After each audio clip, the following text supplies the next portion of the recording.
Hey guys, here's a knife review as promised for you. Today this one's going to be on the Hallmark Cutlery Bad Blood Knives Urban Mistress. This knife is a collaboration between custom knife maker David Mosier and Hallmark Cutlery. Before I get started, I just want to let you know I'm trying to film in a different location. I think the lighting is going to be a lot better, so let me know what you think. Anywho, let's get started with some specs. The blade length on this is 4 inches exactly. The blade steel is 8CR14 MOV stainless, and the thickness on the blade is just under 3/16 of an inch, which is pretty thick for a folding knife. The handle material is gray and black G10. It's layered. Let me see if I can get a shot of that. Yep, you can see there. And when they mill into it, you've got the black and gray, black and gray, black and gray. So when they mill, you get the pattern that shows up. I think that just makes for a really cool look on the handle there. This knife is made in China, but I think it's still pretty good quality. So I'm going to get onto some things that I like about the knife. First off, just the blade. I really like this blade. It's got more of a bowie look to it. I like the satin on it. Then the swedge here I think is just a nice touch. Really attractive looking blade. This is a flipper knife, if you couldn't tell from there already. The flipper is pretty smooth. I mean, with just your finger it won't come all the way out. You have to give it just a little wrist flick. But it runs on washers, but it's still very smooth. One more time. That wasn't a good one. There we go. That was a lot better. Alright. Another thing I like is the liners are fairly thick for a liner lock, so there's no blade play. I don't think you have to worry about that. I think it'll have a good wear life. The handle is very comfortable for me. They have a nice deep finger choil, and the rest of your fingers just wrap around.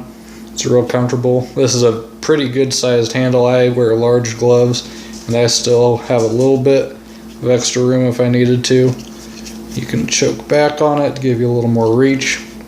And then the reverse grip, your thumb sits right on there. Also, that point could serve as a striking place if you were needing to use this as a defensive knife. So that point just gives you an extra bit of function to it. Let's see. Oh, another thing, this is just a personal preference of mine, but it does have a G10 backspacer. I like solid backspacers over standoffs if I can get it. It just makes the knife a little more solid overall, and I think it's just a cleaner look. So now that we've talked about that, I have to go to some cons, some things you may not like, and one is the weight. This knife is 8.4 ounces, and let me bring this out for a comparison. Spyderco Tenacious, as you can see the size, it's a lot bigger than the Spyderco. The Tenacious is 4 ounces, so carrying this would be about like carrying 2 Tenaciouses. So it's a big knife, and that doesn't really bother me, but the weight might bother a lot of people. So yeah, that's one thing. Another thing on it, turn it around here, the pocket clip, I'm not a huge fan of. It just seems kind of flimsy and cheap. I don't know. Not a huge fan on the design. I mean, it works, but it's not the best looking thing in the world. Maybe it's just me. It's not the strongest. But yeah, that's about it. The detent isn't the strongest, so sometimes the blade will come open just from like shaking it or dropping it. That may just be my knife. I'm not sure if they're all like that, but yeah, the detent, well, there it is. But yeah, you see right there, you can just shake it open. So not a huge deal, but just something I figured I'd say. Now I'll give you some modifications that I'm considered doing to this knife. One that I've already done is, can you tell what it is on the blade there? I put in a wave hook there. Earlier, the way it came from the factory, it just went straight down from here, had a little bit of a, I don't know what you'd call it, kind of, well, it just went straight down. So I went in with my Dremel and cut a little notch there, then rounded it out with a little straight bit, and it works pretty good. I'll give you a demo of that here in a second.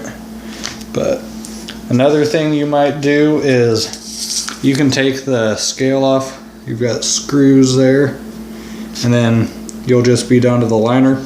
Take the handle scale off, and if you've got a drill press or a regular drill some holes. I don't know where you'd put them exactly, but just to lighten the knife up a little. I don't think I'd do it on the lock side, but definitely on the face side. And then another thing I've considered doing, which wouldn't be too big of a deal, drill a lanyard hole right there and countersink it a little bit, so you've got a lanyard hole somewhere in there. I think that'd be a nice little touch to that. And anyway, I think this is a really good knife. I only paid 20 bucks for it, which I think it originally sold for $70, but it's gone down in price quite a bit. But I really like the knife. I think you're getting a $70 knife for a $20 price point, which is what it was intended to be. But real solid. There's no rattle, no movement, and it's just a big knife. You get a lot of knife for $20 here, but really like it. Not for everybody, but I like it. Oh, another thing you might do is add some jimping to the liner. Make it just a little easier to engage. So I'll give you a shot of the wave here in a second. Let me just get it in my pocket right quick. So here it is in my pocket. I'm just going to reach in, pull out, and there it comes out. Awfully easy. So give that to you one more time. Got it in my pocket. There, it didn't completely go. Let me try over here. In my pocket. There it went. One more time. So there you go. That is the Hallmark Cutlery Urban Mistress. Hope you guys enjoy the video. Let me know what you'd like to see in my next video. And don't forget to like and subscribe. Thanks.